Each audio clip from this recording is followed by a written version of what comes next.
What's up? What's up? What's up? How we doing, Frank? Yeah, good, thanks. And you, Good. man? I'm doing well. I'm doing well. Nacho, how are you? Good to see you, man. I'm good, brother. How are you? Good. Doing well. Doing well. Doing good. Who else is here? Anna, how are you? Hey, good. How are you? Good. Doing well. Caden, what's up, man? How's it going, man? Yeah, Good. I'm good. I'm good.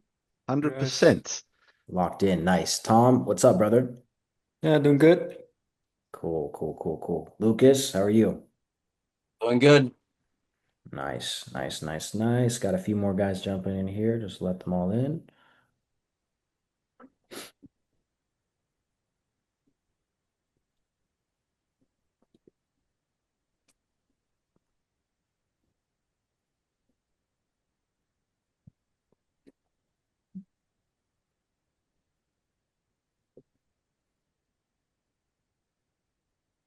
This is Dylan Blyuss. Is that how you say your last name, brother? Blues. Almost got it. This is Dylan, guys. Yeah, how do you say it? Blues. Blues. Got it. There we go. Blues. All right. I think a few more people are coming in, but we can start here, man. So guys, Dylan, I let you guys know Dylan he's I guess Dylan, just why don't you give yourself a little introduction, and then if guys have some questions, we can go from there. We just keep it pretty chill. But um Dylan, we appreciate you being on here. We're in a group chat together with a bunch of guys that are all doing over a mill collected, bunch of guys, a lot of guys doing sales training, guys doing placement, guys doing management, and Dylan's done all of it. He's closed for a bunch of different offers in the early days before closing was even a term, high ticket sales, all this stuff you guys, hear now. But Dylan, yeah, introduce yourself. We appreciate you being here, man. Yeah, dude, 100%. Thanks for having me. It's funny how you just said that. Like, isn't it crazy how remote closing was never really a thing until like the last couple of years? Like, I remember when I started, it was just like sales, I thought I'm just doing sales, and now it's become this like Whole different thing. entire niche, entire industry, right? So Yeah. it's just cool to see. Um, yeah, guys, I'll start this off, tell you, a little bit about myself, my background. I started in this space about 6 years ago. I went from doing door-to-door sales, had my own little business in high school, selling window cleaning, landscaping, basically whatever I could really sell. Got into e-commerce, sold hoverboards when those were big. That's where I learned a little bit about marketing.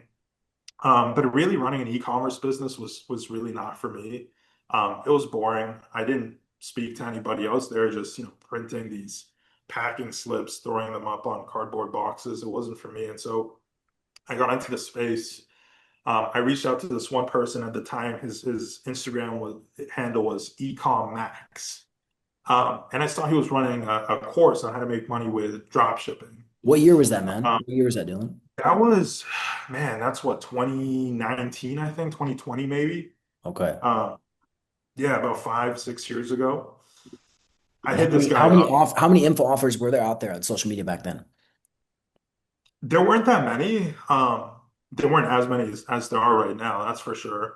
But there were a couple that were like pretty popping. It was pretty easy as a influencer, we'll call it, to have like a pretty big brand because like there weren't many people who were fairly big, right? You weren't competing with the same amount of attention, right? So I hit this guy up. I'm like, yo, I see you're running a webinar. What do you do with the leads that don't buy on the webinar? He's like, oh, I send them emails. I'm like, you get thousands of leads and all you do is send them emails? I'm like, what the fuck are you talking about? Crazy. And he's like, yeah, we just follow up on emails. I send them to the next webinar. I'm like, interesting. And so I'm like, how about I call all those people? Uh, and whatever I collect, whatever I close from people who don't buy, just toss me a commission. And he's like, yeah, go for it. If you want to call old shitty leads, I'm like, all right. I mean, it's fucking way better than knocking on doors. And so I started doing that. My first 2 weeks with this guy, I collected about 60 G's just off of old leads. And at the time, I was getting, I think it was a 20% commission. My first month doing that, I made 17 grand. Um, Long story short, over a period of 9 months, I collected about 5 million in cash for this guy. He was 18 years old, and How it's old are more you? money than he's. What's that? How old were you, Dylan? I was 19. I was 19. I was a year older than him, but I was also a lot more mature. And so this guy went from making like 20, 30 grand a month to making like 500, um, and just started doing stupid shit. So, he would charter jets to go from New York to Paris for lunch, blow, all this money, clubbing in Europe, like just doing stupid shit. And it got to a point where he was blowing everything that I was making him. And, he started going crazy, stopped doing the fulfillment properly for his students, was late with my payments. At this point, I had, 6 or 7 people under me. And I'm like, all right, it's time to part ways. And so, it felt like I hit rock bottom because he owed me a lot of money. He owed me over 100 G's, which at the time was a lot of money to me. Um, and long story short, I'm like, okay, I gotta do this again. And so I did the same thing again with another ecom coach. His name was Mikey Cass. Maybe you guys have seen his ads before.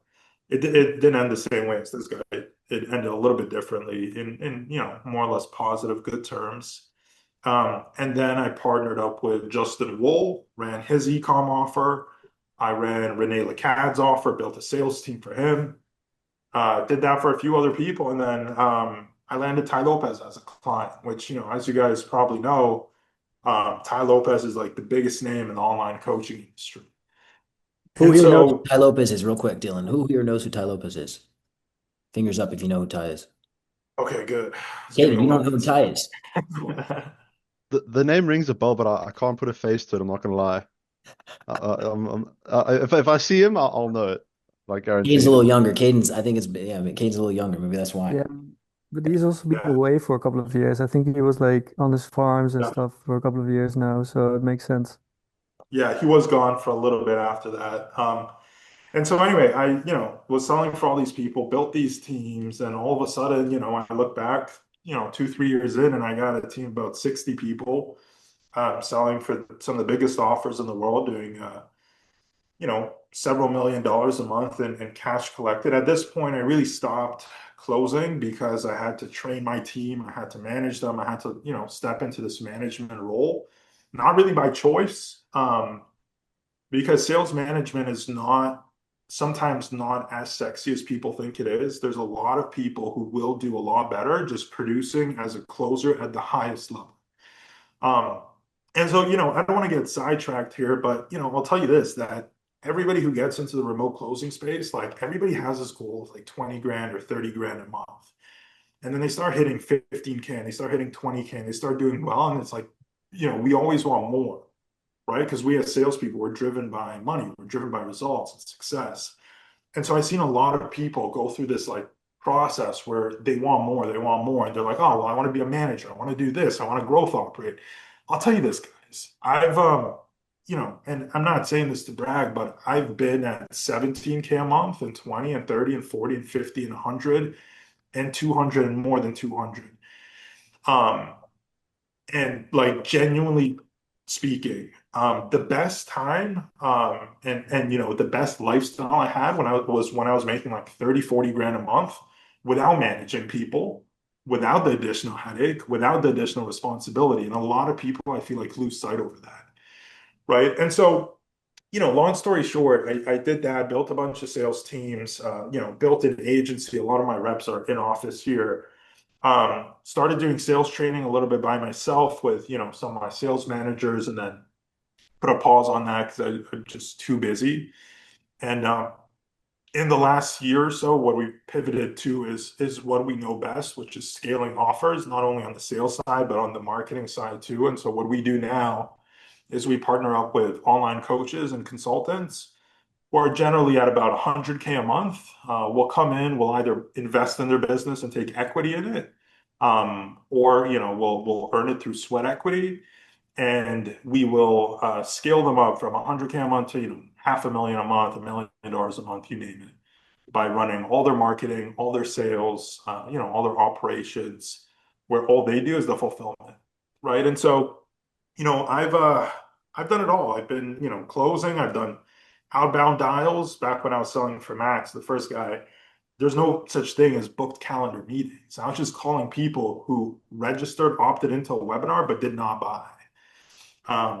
And so, I've seen how the space has evolved here over the last, 5, 6 years. Um, it's uh, it's interesting because I really feel like now there's a lot more competition because there's a lot more people in the remote closing space, but there's also a lot more people who are like totally unqualified. And so, for everybody who's here, like kudos to you guys on investing into coaching and trying to just get better and separate yourselves from the people who just get into it and think this is like a typical sales job. It's not. It's very different. So kudos to you guys for taking action and investing in yourself. So that's a little bit about my journey. Good. I Yeah. like I said, I've kind of done it all, and so I'd love to answer some questions, maybe share some of my biggest lessons with you. But why don't you guys kind of let me know Yeah, what that's you want to good. hear? That's good. I have some questions for you too, but we'll leave it to the guys real quick. Does anyone have any questions for Dylan from his extensive experience and journey? If you guys need a couple of minutes to think about it too. I was going to ask you, brother, what would you say is the biggest difference between regular type of sales? Because we do have a lot of guys that come from, your door to door, your solar sales, you're kind of like, more corporate car salesman, all these kind of Yep. things, and get into high ticket. And what is the actual cap? Because a lot of people don't understand the kind of potential that the money that you can make, not just 10, 20, 30,000 months, but ultimately then going Yeah. into sales management. And how does one transition from doing high ticket sales remotely and then moving into management and so on and so forth to a point where you're at now? Yeah. Yeah. Both really, really good questions. I'd say, I think there's two very key pieces that differentiate what we do here to like any other sales role. Number one is the sales process. And because of the sales process, number two is the consideration cycle. And so think about it like this. If you come from door-to-door sales, or you come from, medical device sales or SaaS sales, for the most part, you're doing outbound dials, right? You're calling people who've never expressed any interest. Maybe they've made a very, very small commitment. And so with our space, it really is quite the opposite, right? Now, I don't want to sit here like and say that you're always speaking to hot leads, but you're speaking to people of a totally different intent level than you would with any other type of sales, right? You're talking to people who may have bought a low ticket product. You're talking to people who maybe registered to watch a webinar. You're talking to people who maybe have picked up an ebook or have followed somebody for 6 months, 8 months, a year, right? And so I think that's one of the biggest differences, right? You're selling a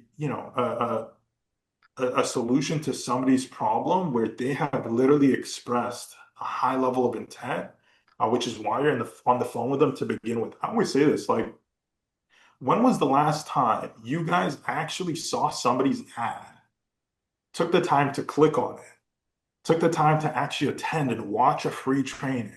Or if it's like a low ticket funnel, right? Took the time to buy a $7 ebook or whatever the funnel is. Anybody here remember? I don't. Like we do that very rarely, right? And it's like, think about that. All of the leads you're speaking to are those 1% of people who are in that place in their life where they took some action and that's why they ended up being on the phone with you. And so if you think about that from like a sales process perspective, isn't that insane?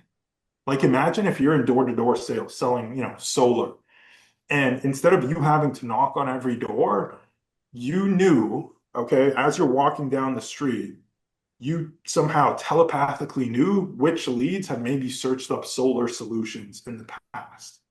Like it's unheard of, right? And so I think sales process is probably the biggest difference.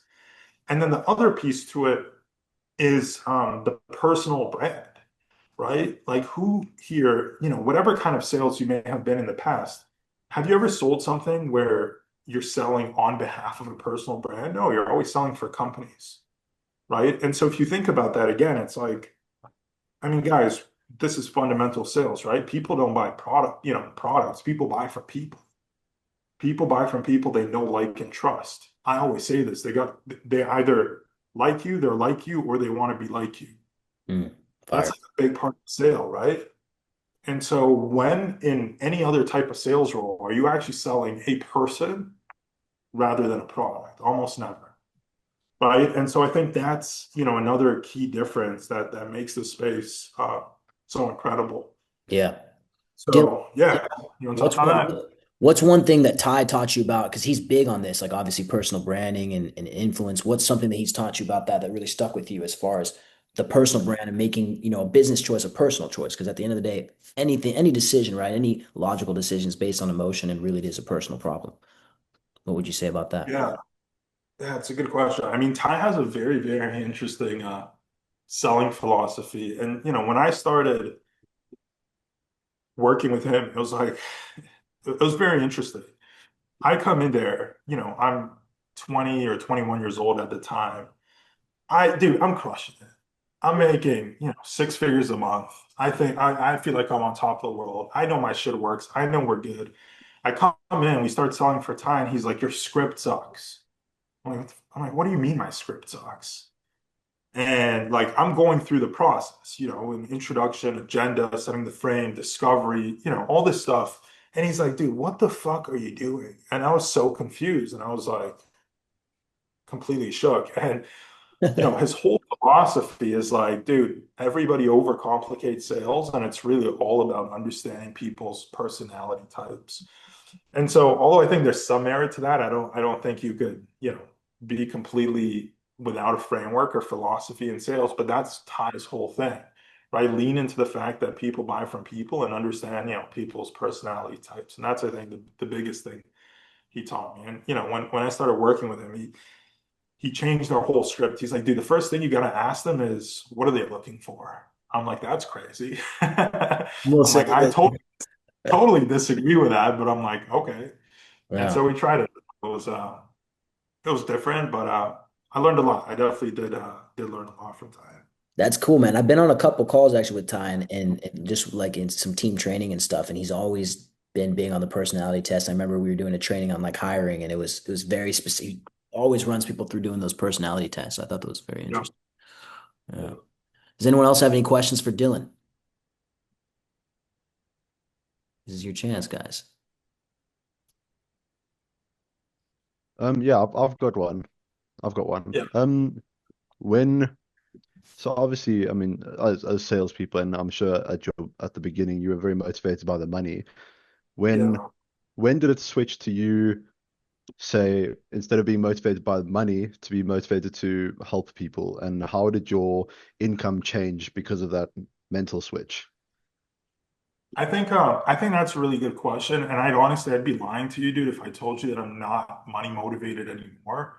Um, that being said, though, it's like at a certain point, there's this like paradox shift where Hmm.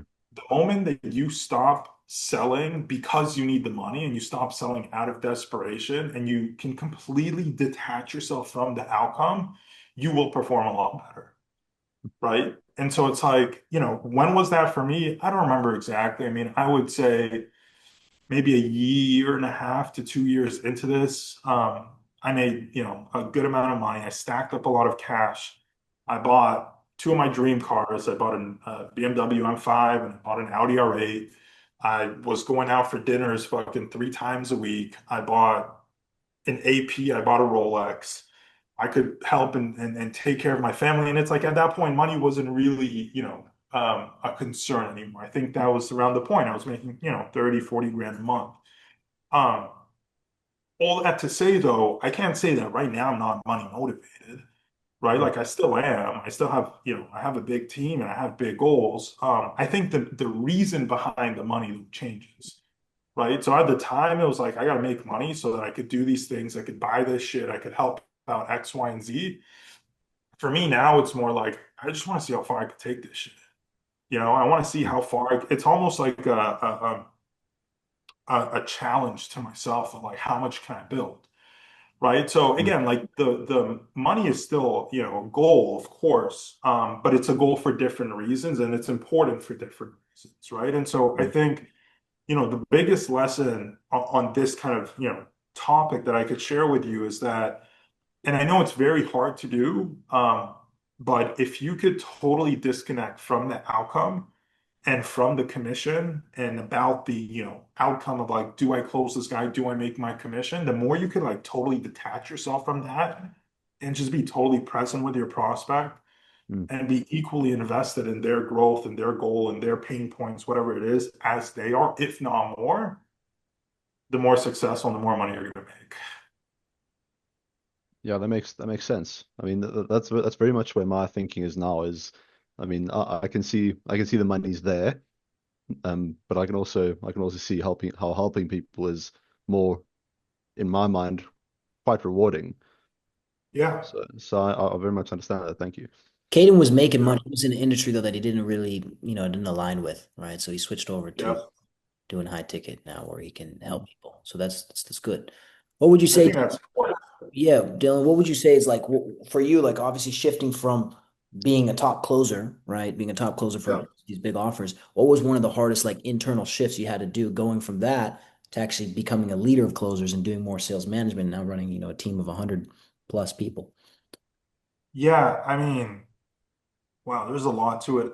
I think that a lot of people forget that although it's like a natural progression in the corporate world, and we think of it like, SDR, account executive, or SDR, sales rep, account executive, sales manager, sales director, the structure is there. But the reality of it is that it's like very, very different roles. And so the skill sets you need are also totally different. At the end of the day, like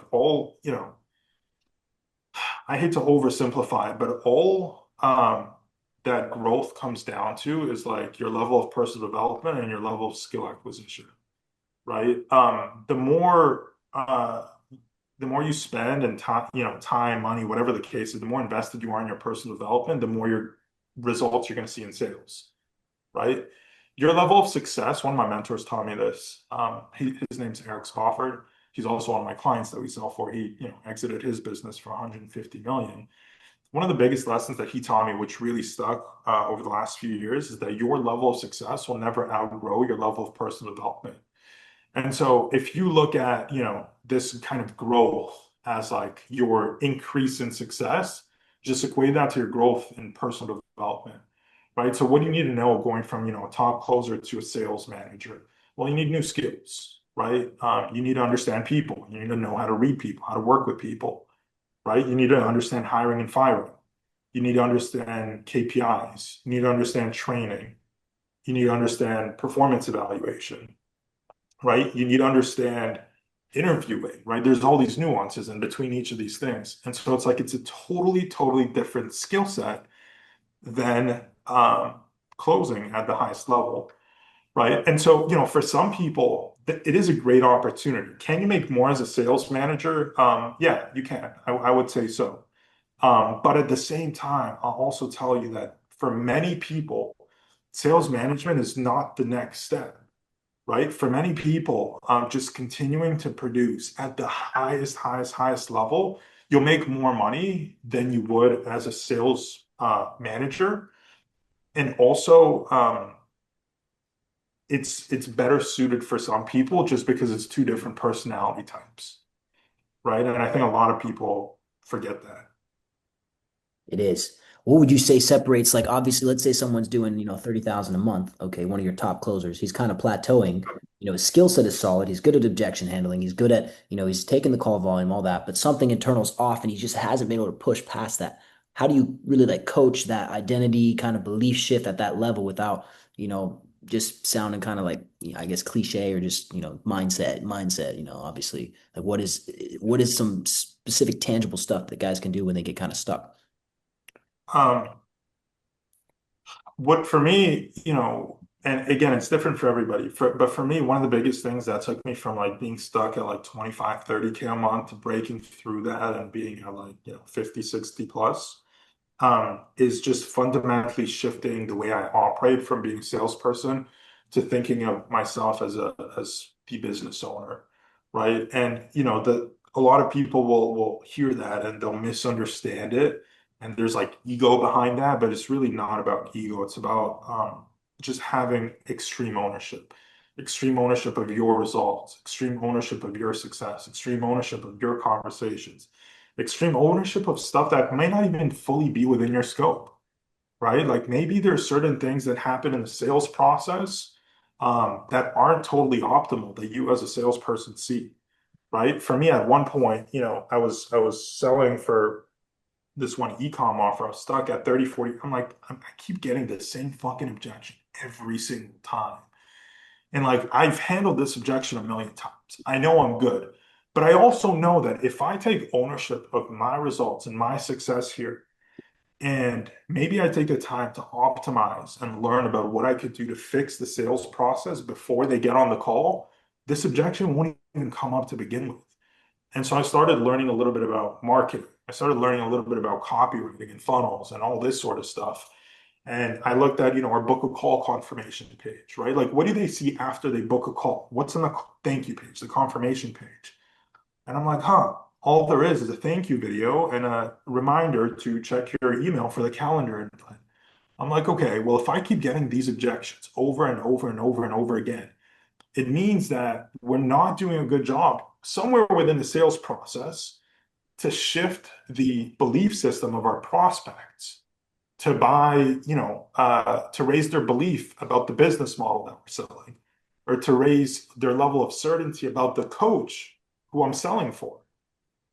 And so where a lot of people fuck up, a lot of salespeople fuck up, is that it's like always this battle between sales and marketing.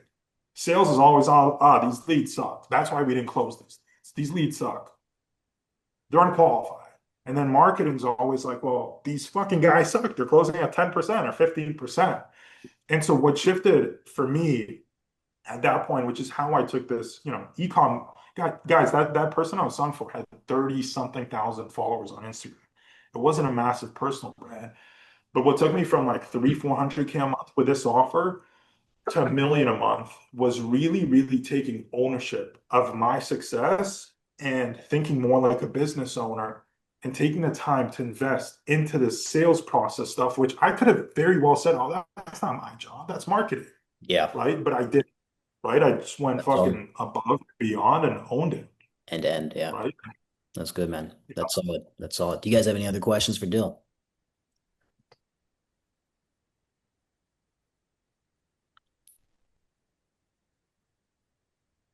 Yeah, I'm thinking about the offers, just the specific type of like the different type of offers that are out there, and also how you can as a closer like looking for an offer to get on, um, kind of like pre-scan them or qualify them beforehand, or see like what makes a good offer to get on as a closer, and what like are there any ways to distinguish them, or I think this is kind of like the direction of my question. Yeah. I mean, there's a lot to it. I think, first off, I think it's important to speak about whatever it is that you want to sell intelligently and be able to match the avatar that you're speaking to. And so if you're somebody who's a little bit older, then it doesn't make sense to go on an offer where the majority of the audience is 18-year-olds, and same vice versa, right? If you're, 18, 19, don't go sell for a real estate offer where you're going to be speaking to 50-year-olds because naturally they're not really going to take you seriously, right? So understand who you're who the avatar is of the client that you're speaking to. I think definitely fulfillment is very important, right? I've learned that the hard way. Make sure that whoever you're selling for really knows what they're talking about and really cares about the client's success. Very, very, very important. I think that it's important to sell for someone who has their marketing that's dialed in. Go through their, sales funnels, right? Go through their funnels. If there's typos everywhere, if you see a little ClickFunnels logo or Go High Level logo, I'd probably turn the other way, right? If there's typos, if it's videos are not working, testimonials aren't playing, like, take the time to just do your due diligence and make sure that it looks well put together. But at the same time, one thing I'll tell you is like, I see a lot of people who are just starting out in the space who come in and they have a really big ego to the point where it's like a little bit delusional, where they think that like, oh, I'm just starting. Let me go sell for this guy who does $2 million a month and I'm going to make 30 grand a month. It doesn't work that way, right? You're going to have to go through the process. You're going to have to earn your stripes, right? I always put it this way.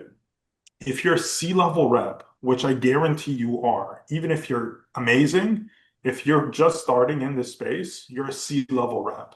C-level reps are always going to sell for C-level opportunities. When you outgrow that and you're now a B-level rep, naturally you're going to know when it's time to move on to the B-level opportunities. And then the same thing from B to A, right? So, coming into this, I would say, yeah, do your due diligence, make sure things are legit, make sure fulfillment's there.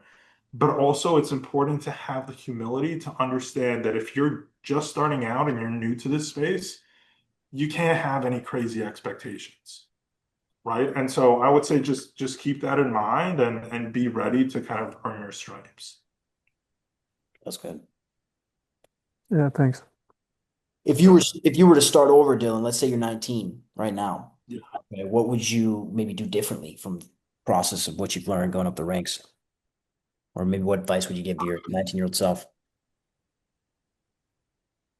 That's a good one. I gotta think about that. I would say, one thing that's a given is detached from the money. Like I said earlier, I think that's one less. I mean, listen, I made money very quickly, but if I realized that before I had the money, that would have definitely helped, right? I would have got to the money a lot quicker, right? So detach yourself from the outcome. Number two is personal development. At a certain point, um, additional role plays, additional books, additional knowledge won't nearly help you as much as additional personal development. And so I would say as much time as you invest into your sales training, um, at the very least, match that when it comes to personal development, right? I think that a lot of people have this misconception, especially salespeople. They have this misconception that like growth is a process of addition, right? Let me read this book and let me watch this guy and let me, follow, fucking that influencer and this person and learn from him. Guys, a lot of your success is actually not a process of addition, it's a process of subtraction. Subtracting your vices, subtracting your bad habits, um, subtracting your ego, right? So as much time, yeah, exactly, addition by subtraction. As much time as you spend on sales training, try and match that with personal development and just be conscious of those things. And so I think those are some of the biggest things that I would tell myself starting out. Amazing. What would you say is the biggest mistake you see? Like, I mean, you train a lot of guys in your past, now with your team. What would you say the biggest mistake you see a lot of new closers make on sales calls? On sales calls. Yeah. Okay. Without calling any influencers out, but they overthink tonality and they start doing these like weird ass fucking hand gestures and like speaking all weird. I find people fall out. The thing is, I find a lot of guys too, especially guys that I train that come from the corporate setting, they find Yeah. they tend to put on a separate tonality that's not actually them. That's not actually human. Yeah, exactly. It's a sales like a I mean, sales voice. yeah, yeah, exactly. I mean, they just turn into a different person.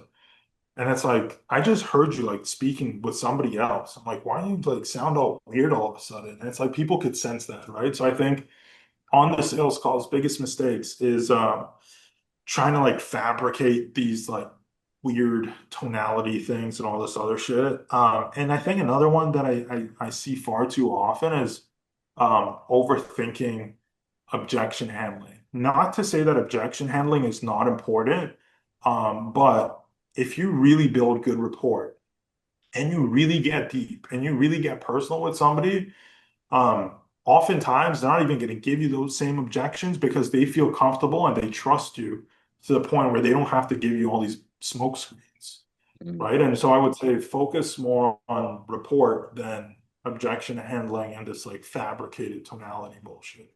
That's good. How do you personally build rapport in the first 2 minutes of a call? Get aligned with your prospect and really take the time to understand where they are and where they want to be, right? And so um, going really deep on their pain points, not only understanding like the context of their life and their situation, but understanding the pain points and the impact that the pain points have on their lives.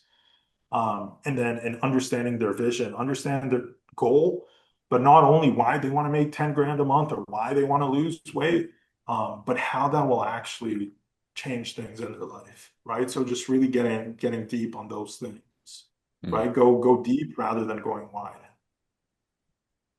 That's good. What's one objection you used to be afraid of that you learned to crush?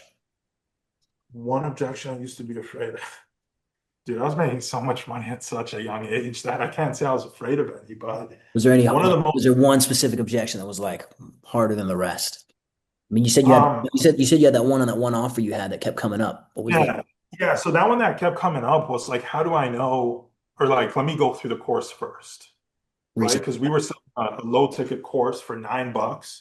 Oh, And then after they bought the low ticket, they bought an upsell, they would book a call. And it was always like, oh, well, let me go through the course first, right? And so, that's where I adjusted the sales process to rather than just pushing book a call, book a call, book a call, book a call, we would start pushing consume, consume, consume, consume, right? And so when they watch, 3, 4 videos of this course that they bought, even though it was only $9, you watch videos that talk about the business model, why it's better than other drop shipping business models, why this, why that. It really sells them on the person that was selling this offer. mm. And so that made that objection pretty much entirely go away, right? And they invest a bit, and then what was the ticket price of the final high ticket offer? 5,000. 5,000. Okay, so then obviously they're committed. That's good. Yeah. What's the highest ticket you sold on a call before? The highest ticket I've sold on a call was 150 G's, but that was like a couple of one-offs. Maybe Casey Adams, when he was still kind of running his personal brand, he partnered up with this guy Fam, Fam. Okay. and they basically ran a personal branding mastermind where you would get connected with celebrities and all this other shit. And so it was 150K, but that was like a one-off, I would say.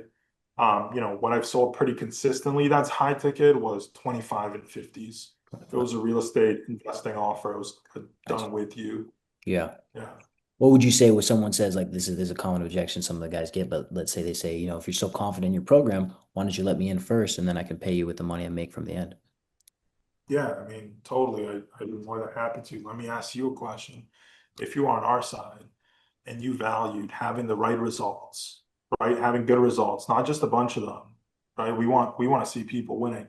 Let me ask you, would you want to be working with somebody who's 1 foot in and 1 foot out?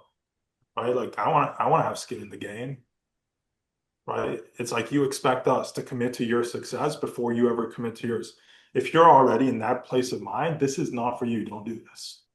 I guarantee you're not going to see results, right? And so it's not about the money here, right? It's not about the $5,000 investment of 10,000, whatever the ticket size is. I mean, what you're really doing is making a commitment to have skin in the game, right? And so that's, I would go down that path there, Yeah, right? that's good. Use an analogy or something. Yeah, I know Russell Brunson talks about this in I forget, I think it's .com Secrets. He talks about like he had these like 30K masterminds. It was like a 2 day Yeah. conference. They would you've read it as well, and he let his friends in for free. And the guys who Yeah. hey, they'd go from like 10 mil to 50 mil, and the guys he Yeah. lent his friends for free to the conference, they would never make money from any of the information that he gave to them. Yeah. There's a saying, it goes, when you pay attention, right? And I believe in that, right? It's like there's a reason that some people go to school and they become lawyers and doctors and investment bankers, where other people who once started in the exact same classrooms end up doing, 40K, 50K a year jobs, right? So it's like you gotta have skin in the game. What do you think about the transition now? Like everyone, it always switches, man. It goes like from low ticket to high ticket. Now there's like the switch going back to doing webinars, which are coming back now. What do you think about those coming back in? Um, I mean, I'll tell you this, the most money I've ever made and continue to is by running low ticket supplier funnels. Um, the way that it works is we sell a low ticket product. There's a couple upsells within the funnel, and then they book a call after that.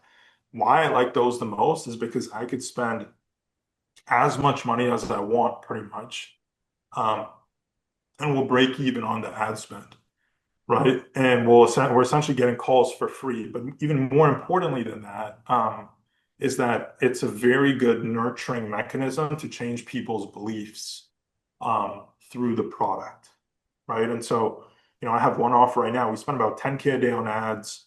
We make back about 8,000 on the front end selling a low ticket product. But we also get like 70 to 80 book calls a day. Some of them we, disqualify right away, but this offer does about 30K a day. It's just under $1 million a month, right? And so the leads coming into it, they've already swiped their card, right? Which is what I love about it, right? They've already made some level of financial commitment. But more importantly, they've already been through at least a few of the videos in the course, and we really hunt them before the call to make sure that they've taken the time to go through some of the material to kind of get indoctrinated and buy into the belief systems of the coach that we're selling. And so for me, I mean, those are my favorite types of funnels. That's the first offer I sold for, the ecom one. Same thing with, other ecom one. It was a $17 pre-built store.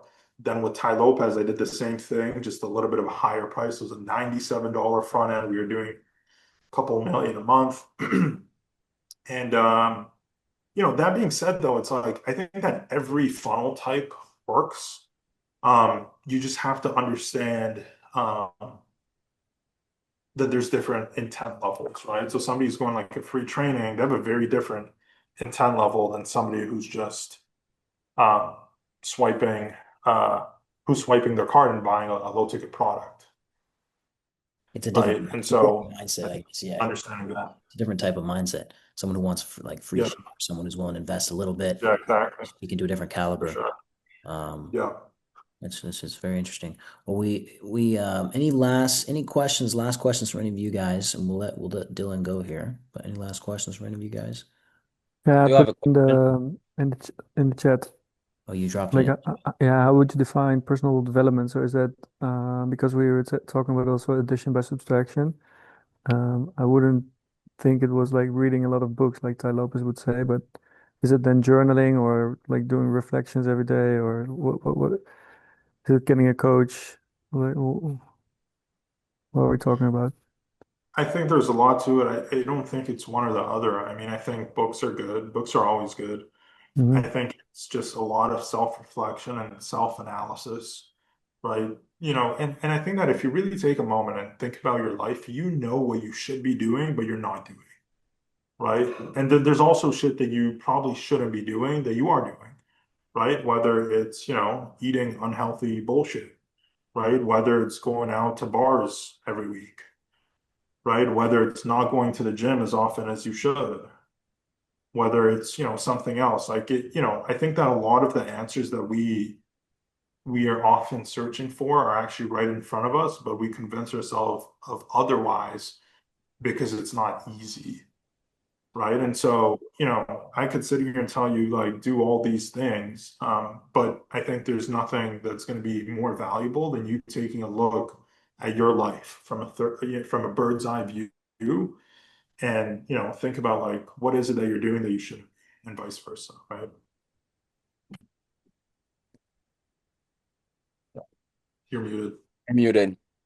I'm saying some heat, bro. You dropped some heat. I do have one question just to piggyback from Tom's question. So what would be your top three personal development strategies slash books that you would recommend for someone that is trying to just level up as a closer setter? One of my favorite books of all time is Psycho Cybernetics. Um, it's very high level. Um, one of my, I'm trying to see if I have it here on my desk. Uh, yeah, one of my favorite books, Psycho-Cybernetics. I think that one is extremely powerful. I think every salesperson should read that book. I think, let me think of a couple habits here as well. So it's not just books, books, books. I think one habit is finding something that is not sales related, where it's an activity that you could do to completely not think about sales. I think sales is very mentally challenging, especially when you're on a full calendar on back to back to back to back calls.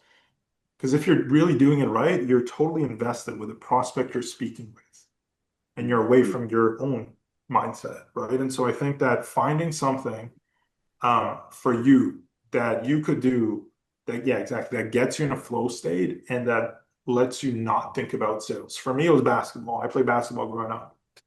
And so, for me, it was just, going out with a couple of friends or even alone, getting some music, uh, getting my earphones in and getting some music going and just not think about sales entirely. I think that's an important Nice. uh, thing to have. And then I think just, thinking about your habits. I think it's important to have Tai. This is one of the things I learned from Tai, which I totally agree with.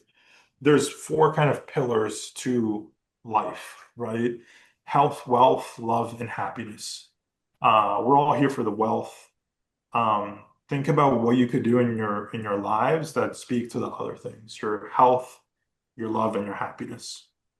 Find activities for all of those, and if they could kind of all tie into one good lifestyle, that's where you'll be at your happy medium, we'll call it. Thank you. Good. It's also good to get like a hobby that also it's like fun, maybe get you in flow state, but also healthy or active, or so you combine them. Yeah, for sure. I've got a bit of just a random question, not really related, but you have some Sure. plaques behind you. What Yeah. are those from? Or what do they mean?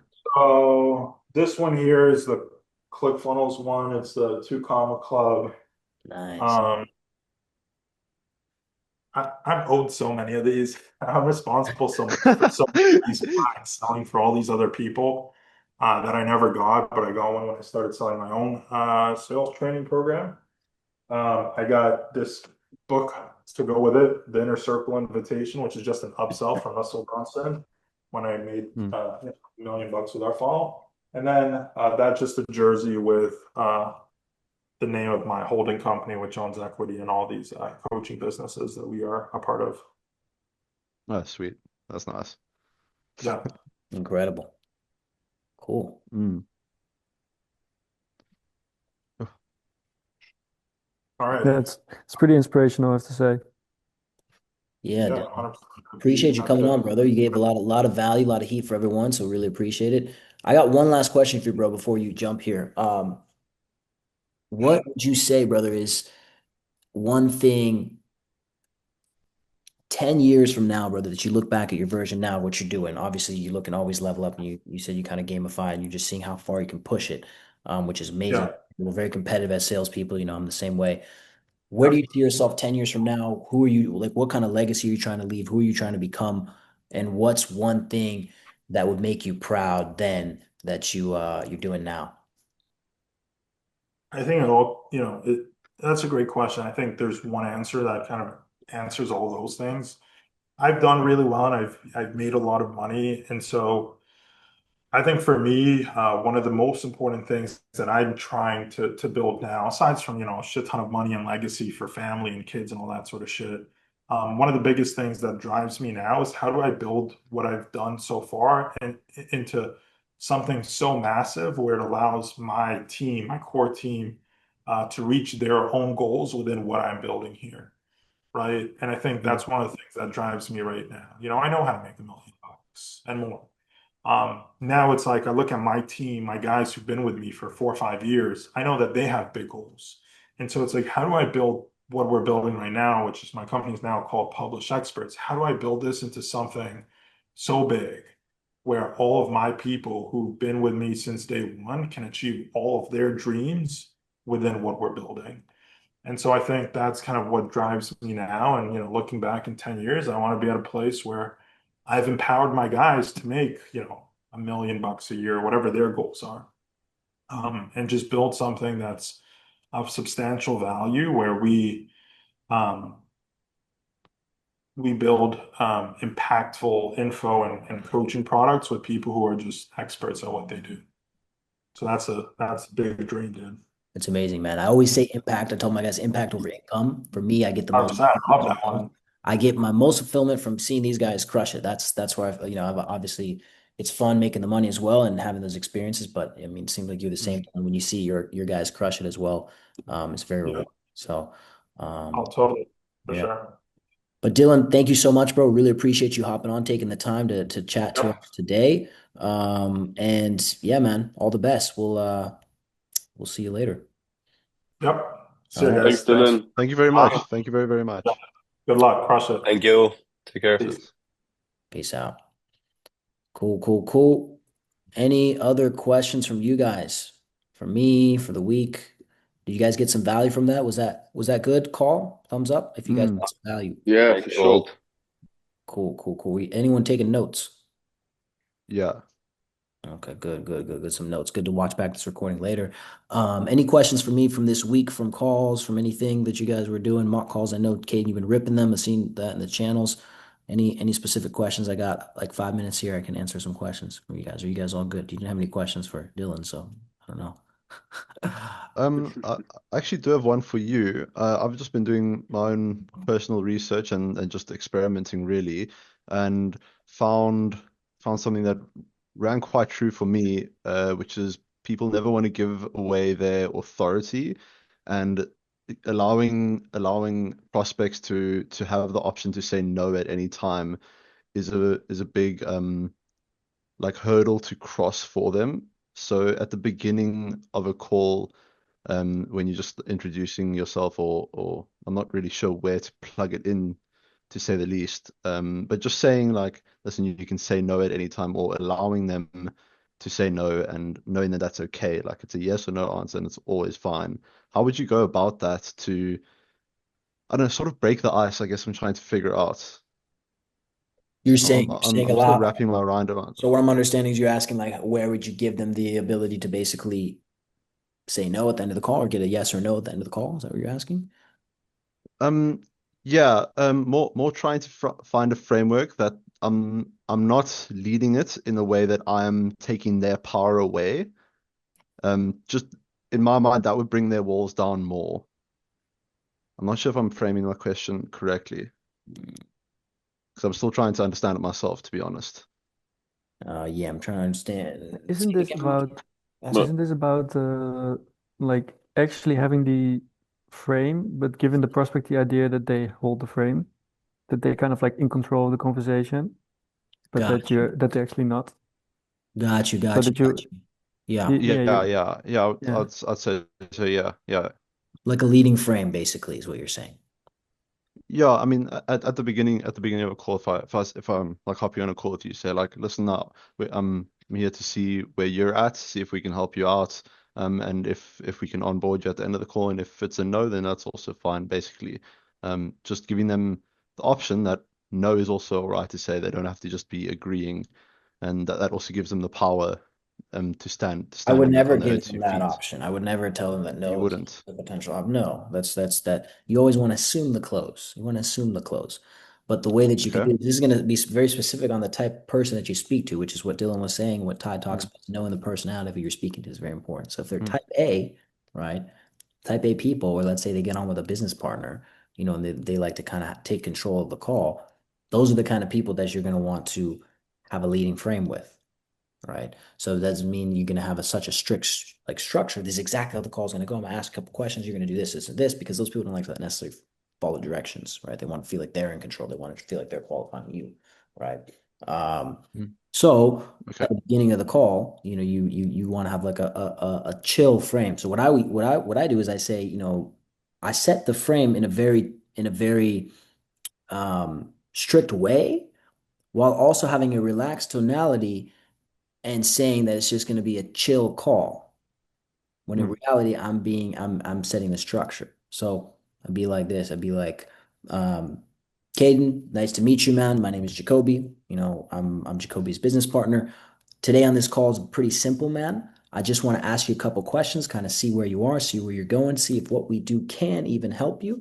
And if that's the case, then I can jump into everything and we can go in more into depth to that.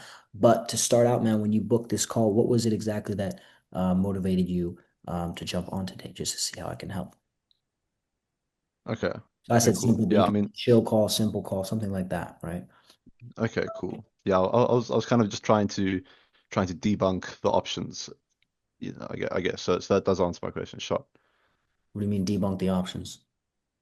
Well, there's an option like to say, oh, like you can also say no, and if that is a good option to say, and obviously, well, not, and that makes very clear sense to me.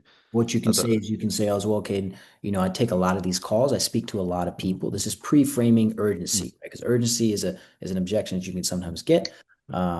So you're pre-framing. So after they've told you why they've jumped on the call, and maybe after your first or second discovery question, you can ask them, hey, you okay. can tell them, hey, hey, Caden, I take a ton of these calls. I speak to a lot of people, and I turn a lot of people away actually because I find a lot of people aren't actually qualified to do this. That's why I just want to. That's why I'm asking these questions. I appreciate you, obviously, answering a couple questions for me. I have another question here in a second, but um, you know, the goal is by the end of this call is I need either a yes or a no decision from you on whether or not you want to move forward. We have limited spots. I talk to 30 plus people a week.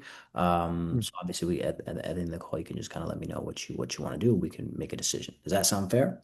Good. Okay. Awesome. So another question I have for you is, what was it exactly that XXX, right? So you just create that flow. Okay. Okay, cool. Okay, yeah. That's You can good. test that. You can test a pre-framing. But yeah, that's a good question. Mm, yeah. Cool. Any other questions from anybody? Frank, anything from you? How was the fast?